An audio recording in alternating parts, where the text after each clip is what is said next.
La Bible en un an, lecture du 27 janvier. Matthieu, chapitre 18, versets 1 à 20. En ce moment, les disciples s'approchèrent de Jésus et dirent : « Qui donc est le plus grand dans le royaume des cieux ?»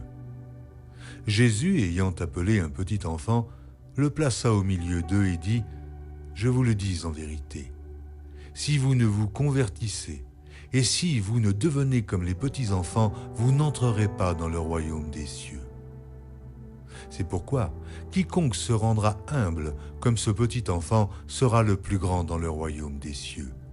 Et quiconque reçoit en mon nom un petit enfant comme celui-ci me reçoit moi-même. Mais si quelqu'un scandalisait un de ces petits qui croient en moi, il vaudrait mieux pour lui qu'on suspendît à son cou une meule de moulin et qu'on le jetât au fond de la mer. Malheur au monde à cause des scandales, car il est nécessaire qu'il arrive des scandales. Mais malheur à l'homme par qui le scandale arrive. Si ta main ou ton pied est pour toi une occasion de chute, coupe-les et jette-les loin de toi. Mieux vaut pour toi entrer dans la vie boiteux ou manchot que d'avoir 2 pieds ou 2 mains et d'être jeté dans le feu éternel. Et si ton œil est pour toi une occasion de chute, arrache-le et jette-le loin de toi.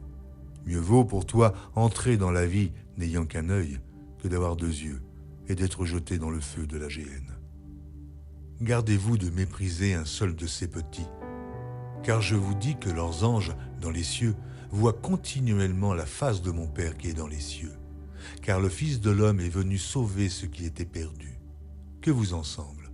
Si un homme a 100 brebis et que l'une d'elles s'égare, ne laisse-t-il pas les 99 autres sur les montagnes pour aller chercher celle qui s'est égarée ? Et s'il la trouve, je vous le dis en vérité, elle lui cause bien plus de joie que les 99 qui ne se sont pas égarés. De même, ce n'est pas la volonté de votre Père qui est dans les cieux qu'il se perde un seul de ses petits. Si ton frère a péché, va et reprends-le entre toi et lui seul. S'il t'écoute, tu as gagné ton frère. Mais s'il ne t'écoute pas, prends avec toi 1 ou 2 personnes afin que toute l'affaire se règle sur la déclaration de 2 ou 3 témoins. S'il refuse de les écouter, dis-le à l'Église. Et s'il refuse d'écouter l'Église, qu'il soit pour toi comme un païen et un publicain. Je vous le dis en vérité, tout ce que vous lirez sur la terre sera lié dans les cieux. Et tout ce que vous délierez sur la terre sera délié dans le ciel. Je vous dis encore que si 2 d'entre vous s'accordent sur la terre pour demander une chose quelconque, elle leur sera accordée par mon Père qui est dans les cieux. Car là où 2 ou 3 sont assemblés en mon nom, je suis au milieu d'eux. Exode, chapitre 4, versets 1 à 31. Moïse répondit : Ils ne me croiront pas et n'écouteront pas ma voix, mais ils diront : L'Éternel ne t'est pas apparu. L'Éternel lui dit : Qu'y a-t-il dans ta main ? Il répondit : Un bâton. L'Éternel dit : Jette-le par terre. Il le jeta par terre et cela devint un serpent. Moïse s'enfuit devant lui. L'Éternel dit à Moïse : Étends ta main et saisis-le par la queue. Il étendit la main et le saisit, et cela redevint un bâton dans sa main. C'est, dit l'Éternel, afin qu'ils croient que l'Éternel, le Dieu de leur père, t'est apparu. Le Dieu d'Abraham, le Dieu d'Isaac et le Dieu de Jacob. L'Éternel lui dit encore : Mets ta main dans ton sein. Il mit sa main dans son sein, puis il la retira. Sa main était couverte d'une lèpre blanche comme de la neige. Il dit : Remets ta main dans ton sein. Il remit sa main dans son sein, puis il la retira de son sein. Elle était redevenue comme sa chair. S'ils ne te croient pas, dit l'Éternel, et ne prêtent pas attention au premier signe, ils croiront à ce dernier signe. S'ils ne croient pas même à ces 2 signes et n'écoutent pas ta voix, tu prendras de l'eau du Nil, tu la répandras sur la terre sèche, et l'eau que tu auras prise du Nil deviendra du sang sur la terre sèche. Moïse dit à l'Éternel, « Ah, Seigneur, moi je ne suis pas un homme qui ait la parole facile, et ce n'est ni d'hier, ni même d'avant-hier, ni même depuis que tu parles à ton serviteur, car moi j'ai la bouche et la langue pesantes. » L'Éternel lui dit, « Qui a donné une bouche à l'être humain, et qui rend muet ou sourd, voyant ou aveugle? N'est-ce pas moi, l'Éternel? Va donc maintenant. C'est moi qui suis avec ta bouche, et je t'enseignerai ce que tu auras à dire. » Moïse dit, « Ah Seigneur, envoie qui tu voudras envoyer. » Alors la colère de l'Éternel s'enflamma contre Moïse, et il dit, « N'y a-t-il pas ton frère, Aaron le Lévite? Je sais qu'il parlera facilement. D'ailleurs, le voici lui-même qui vient à ta rencontre. Quand il te verra, il se réjouira de tout cœur.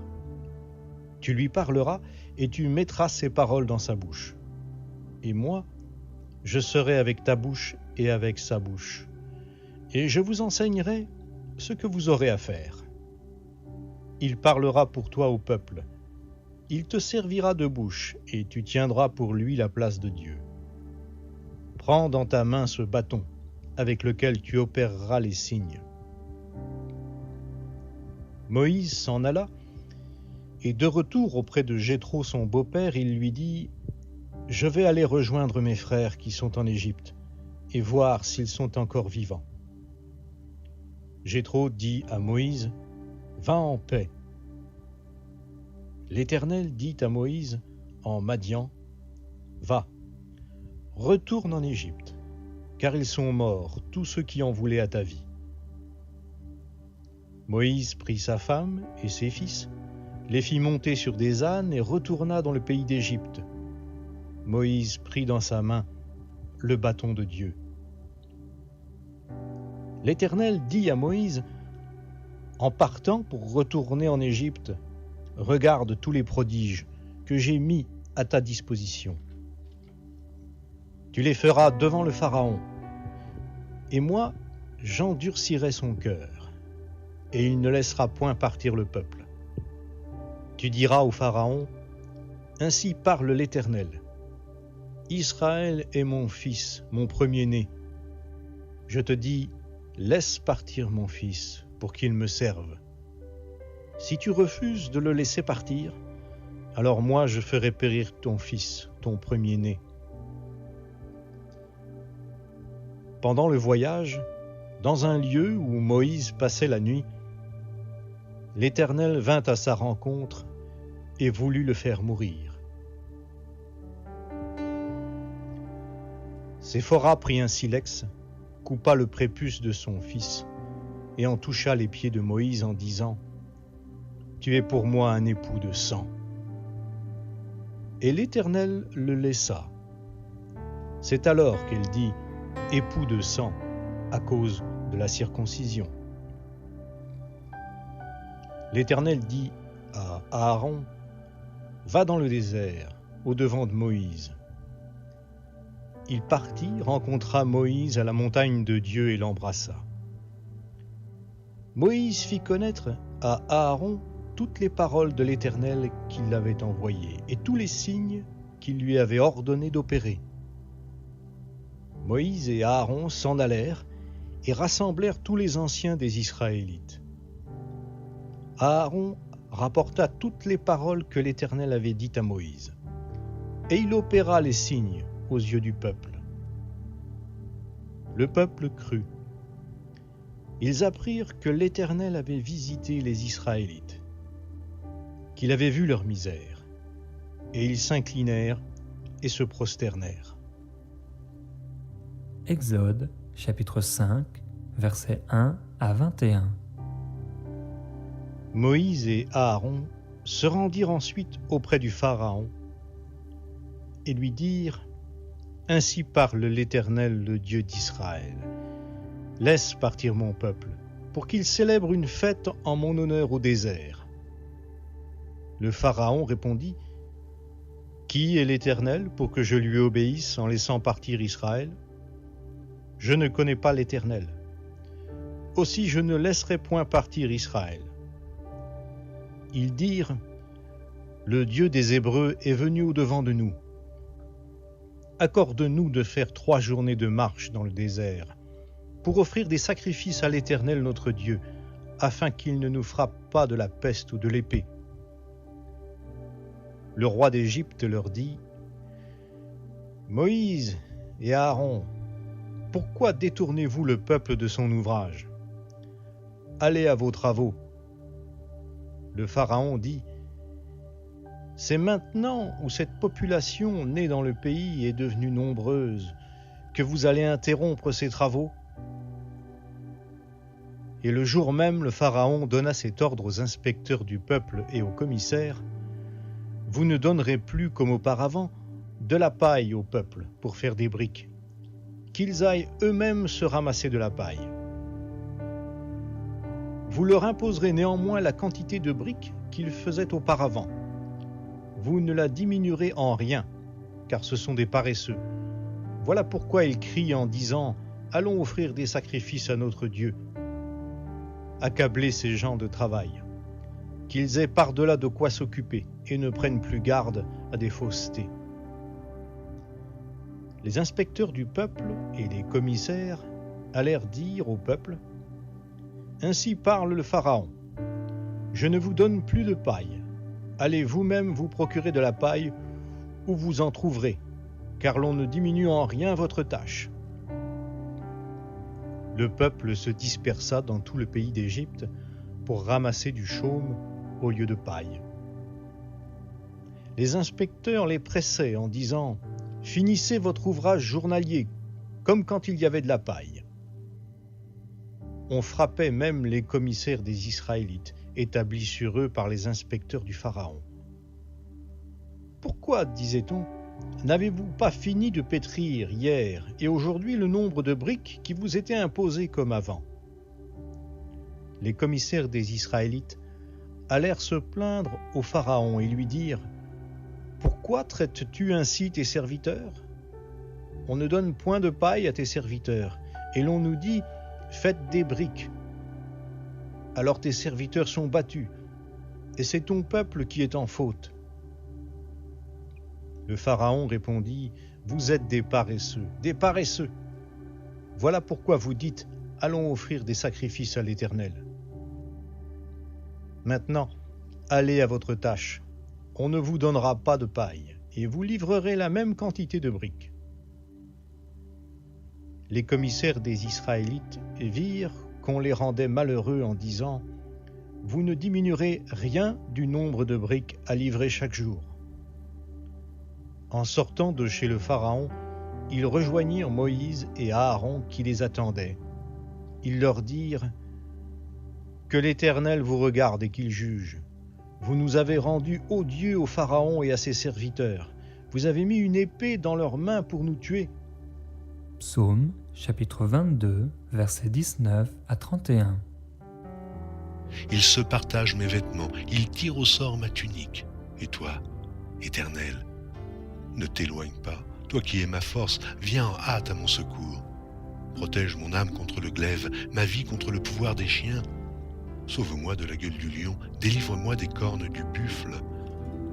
Oh, je publierai ton nom parmi mes frères, je te célébrerai au milieu de l'assemblée. Vous qui craignez l'Éternel, louez-le, vous tous. Postérité de Jacob, glorifiez-le, tremblez devant lui, vous tous, postérité d'Israël. Car il n'a ni mépris, ni dédain pour les peines du misérable. Et il ne lui cache point sa face, mais il l'écoute quand il crie à lui.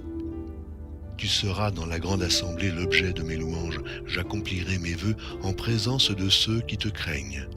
Les malheureux mangeront et se rassasieront. Ceux qui cherchent l'Éternel le célébreront. Que votre cœur vive à toujours. Toutes les extrémités de la terre penseront à l'Éternel et se tourneront vers lui. Toutes les familles des nations se prosterneront devant ta face. Car à l'Éternel appartient le règne. Il domine sur les nations. Tous les puissants de la terre mangeront et se prosterneront aussi. Devant lui s'inclineront tous ceux qui descendent dans la poussière, ceux qui ne peuvent conserver leur vie. La postérité le servira, on parlera du Seigneur à la génération future. Quand elle viendra, elle annoncera sa justice, elle annoncera son œuvre au peuple nouveau-né.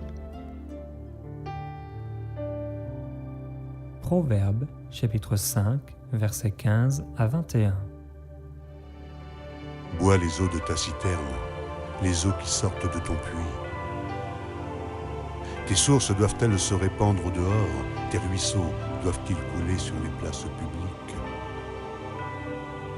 Qu'il soit pour toi seul et non pour des étrangers avec toi. Que ta source soit bénie et fais ta joie de la femme de ta jeunesse, biche des amours, gazelle pleine de grâce.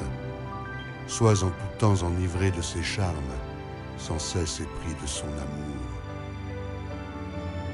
Et pourquoi, mon fils, serais-tu épris d'une étrangère et embrasserais-tu le sein d'une inconnue? Car les voies de l'homme sont devant les yeux de l'Éternel, qui observe tous ses sentiers.